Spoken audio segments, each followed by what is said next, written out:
Ooh.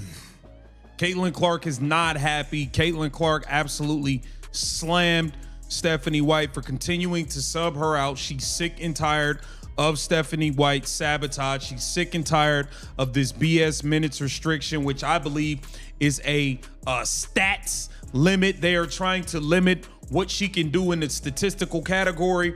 Caitlin Clark absolutely let Stephanie White have it, along with the referees, man. She is sick and tired of this nonsense.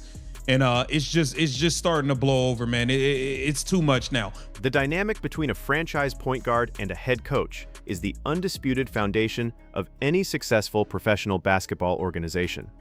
When that relationship is functioning harmoniously, a team can overcome tremendous adversity, navigate intense physical matchups, and build the chemistry required for a deep postseason run.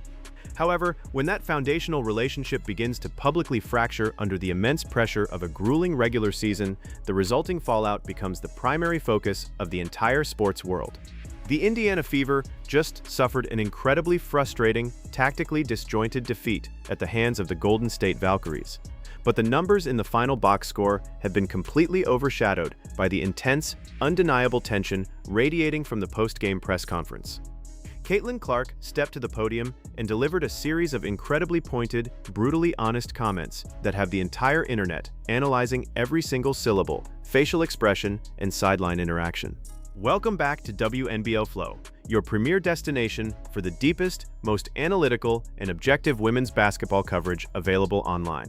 We look past the standard highlight reels to break down the complex locker room politics, the controversial coaching strategies, and the unwritten rules of the hardwood.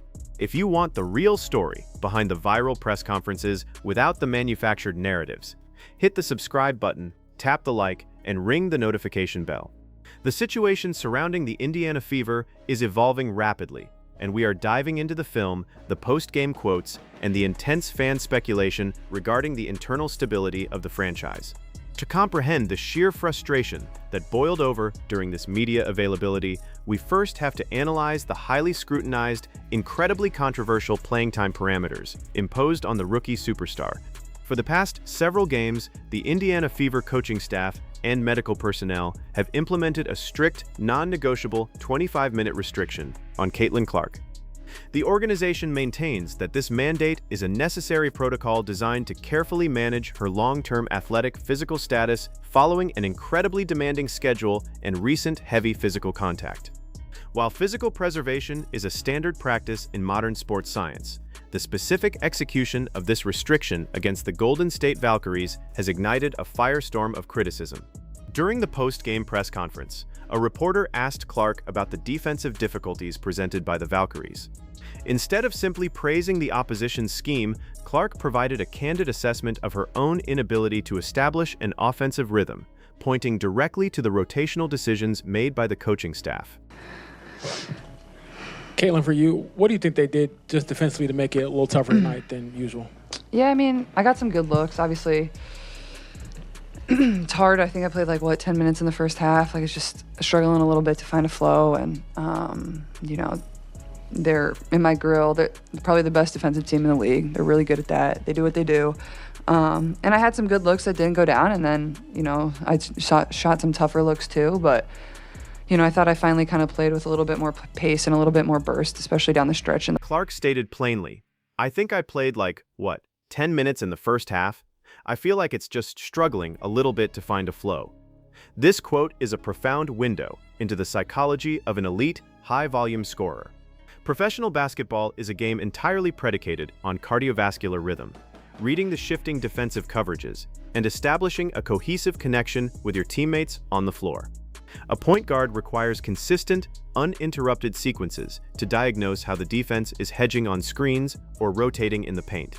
When a player of her caliber is abruptly removed from the action after brief stints to satisfy a predetermined medical spreadsheet, her shooting mechanics cool down, the muscle memory is interrupted, and the overall offensive continuity of the entire unit collapses.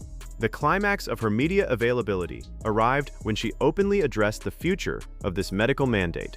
With a clear, undeniable tone of exhaustion regarding the protocol, she looked at the reporters and said, "Hopefully I don't have to keep playing 25 minutes." This public declaration has sent the sports internet into a frenzy. Observers and independent analysts are flooding social media timelines with intense, speculative questions regarding the true nature of this playing time limit. Are fans justified in asking if the coaching staff's rigid adherence to this restriction is actively sabotaging her offensive rhythm? The online community is heavily theorizing that the strict minute allocation is no longer serving a medical purpose, but rather creating an unnecessary, artificial barrier that prevents the team's best player from executing her role. When an athlete openly pleads to be released from a minute restriction, it forces the public to question the communication and transparency existing between the locker room and the front office.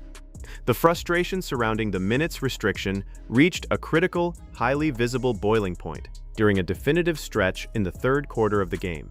The Indiana Fever, trailing for most of the contest, finally generated a sustained wave of momentum. The defense secured consecutive stops, the transition offense sparked to life, and the team successfully clawed their way back, cutting the Valkyries' lead down to a single possession. The arena was energized, and the Fever were poised to take control of the narrative. At that exact, critical juncture, head coach Stephanie White signaled to the scorer's table for a substitution. She pulled Caitlin Clark out of the game, replacing her with reserve guard Tiasha Harris. The tactical and psychological impact of this decision was immediate and devastating.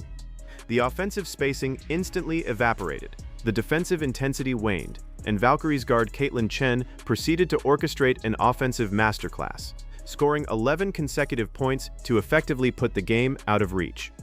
Ty Harrison scores 11 straight in the third quarter. I mean, she's frustrated. Look at this. She's beyond frustrated, man. She ain't giving her no dap, nothing. She don't want nothing to do with Stephanie White. I'm sick and tired of you. I'm sick and tired of you. That's what it is. I'm sick and tired of you. She's tired of it, man. This situation has come to a head and it needs to end. This isn't good for anybody at this point. This isn't even good for Stephanie White at this point. But the tactical collapse is only half of the story. The broadcast cameras captured the exact moment Clark returned to the bench, and the visual evidence has become the central focus of the entire controversy. As she approached the sideline, she visibly ignored the coaching staff, refusing to offer the customary high five or acknowledge the substitution. The body language was unmistakable. It was a cold, direct, and highly public display of frustration directed squarely at the leadership. This specific sideline interaction has fueled a massive wave of analytical discourse. Are sports commentators correct in wondering if this poorly timed rotational decision broke the team's competitive momentum and caused a severe, potentially irreparable rift between the star player and the head coach? Fans are actively debating the optics of the situation, noting that pulling the primary offensive engine in the middle of a massive comeback run defies conventional basketball logic.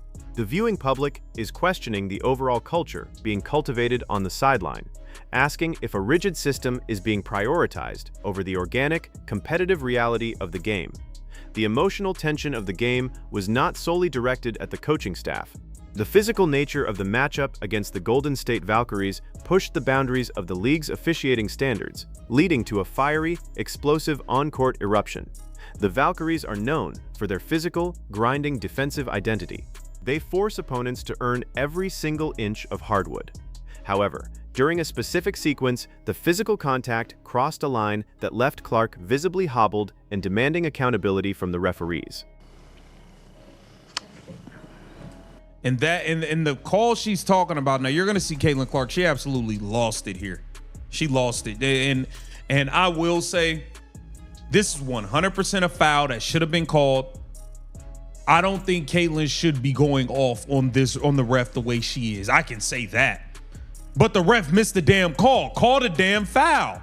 But like I said, what you're seeing is a microcosm of everything that Caitlin Clark is dealing with. She's frustrated with everything surrounding. During the post-game press conference, Clark provided the detailed context behind her on-court explosion. She described a drive to the basket where she absorbed a heavy, direct impact from an opposing defender. She explicitly stated, "You can't knee me in the leg, knock me over, and then I have to play with a contusion in my leg the rest of the game. This revelation adds a profound layer of complexity to the entire narrative. She was not simply complaining about a minor hand check. She was navigating a painful, lower body physical impact that actively hindered her mobility for the remainder of the contest. Her eruption at the official was the culmination of multiple trips down the floor, where heavy, targeted physical contact went unpenalized. The internet is actively analyzing the referee's response to this outburst. In the WNBA, demonstrating that level of intense, verbal frustration toward an official almost universally results in an immediate technical foul. Yet, the referee allowed the emotion to pass without penalty. Independent analysts are suggesting that the official recognized the severity of the missed call and granted the superstar a degree of veteran leniency. This physical sequence has reignited the broader, league-wide debate regarding player protection. Are fans raising valid concerns when they ask if the officiating crews are failing to adequately monitor and penalize the excessive physicality directed at the league's most prominent perimeter players? The community is actively discussing the long-term implications of this physical toll. If a player is required to consistently battle through uncalled lower body impacts and navigate severe contusions just to initiate half-court sets, the risk of altering their long-term athletic physical status increases exponentially. The fan base is demanding that the league implement a more consistent whistle to ensure the safety and longevity of the athletes driving the sport's global popularity. The internal dynamics of the Indiana Fever offense are also facing intense scrutiny from independent evaluators. When a primary playmaker is operating under a strict 25-minute restriction, the margin for error is razor thin. Every single possession must be maximized. This reality has drawn significant attention to the shot selection and offensive philosophy of the supporting cast, particularly veteran guard Kelsey Mitchell. While Mitchell is an elite, proven scorer who has carried the offensive burden for this franchise through difficult seasons, her role alongside a generational point guard requires delicate calibration. During crucial stretches of the game against the Valkyries, observers noted a tendency for the offense to devolve into isolation basketball. The ball movement would stall, and the offensive sets would end with heavily contested, low-percentage jumpers. This pattern has led to critical, fan-attributed questions across various sports media platforms. Are analysts accurate in wondering if the veteran guard's isolation-heavy playstyle is occasionally freezing out her teammates and disrupting the overall offensive flow?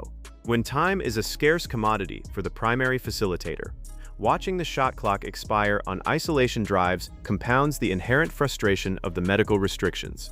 A successful offense requires synergy, unselfish ball reversal, and a collective understanding of the hot hand. The fans are speculating whether the coaching staff has failed to establish a clear, definitive hierarchy that maximizes the efficiency of every player on the floor. The convergence of all these complex factors, the confusing medical restrictions, the highly scrutinized rotational decisions, the unpenalized physical contact, and the disjointed offensive execution, has created a pressure cooker environment in Indianapolis. The post-game press conference served as the release valve for that mounting pressure. Caitlin Clark's refusal to sugarcoat her experience, combined with her unmistakable sideline body language, has signaled a clear shift in the team's internal politics. The organization is now facing a critical test of its leadership and crisis management capabilities. The mainstream sports media cycle will undoubtedly amplify these quotes, generating days of intense debate regarding the competence of the coaching staff and the future of the roster. The front office must address the undeniable friction existing between their head coach and their franchise cornerstone. Are the passionate supporters correct in theorizing that the current situation is entirely unsustainable? Can a team successfully navigate a playoff push when the star player is publicly pleading to be released from a minute restriction and visibly ignoring the head coach during crucial substitutions? The internet is rife with bold, speculative predictions ranging from imminent coaching changes to dramatic trade requests. While the reality of professional sports contracts makes drastic moves complicated, the underlying sentiment of the fan base is clear. The status quo is failing. The Indiana Fever possess the raw talent, the star power, and the national platform to be one of the most dominant forces in the WNBA. However, talent alone cannot overcome a fractured locker room culture or a tactical philosophy that restricts the team's highest ceiling. The upcoming weeks will reveal whether the organization possesses the internal fortitude to have honest conversations, adjust their medical parameters, and rebuild the trust required to win basketball games. I want to hear your deep, analytical assessments of this incredible media availability. Drop into the comments section and provide your perspective. Do you agree with the fan speculation that the minutes restriction is actively sabotaging the team's offensive rhythm? Are observers justified in questioning the rotational decisions made by the coaching staff during the third quarter comeback? How should the league address the persistent physical contact and the concerns regarding player protection? Ensure you subscribe to WNBA Check, tap the like button, and remain locked in for our continued objective analysis. We will see you on the next film breakdown.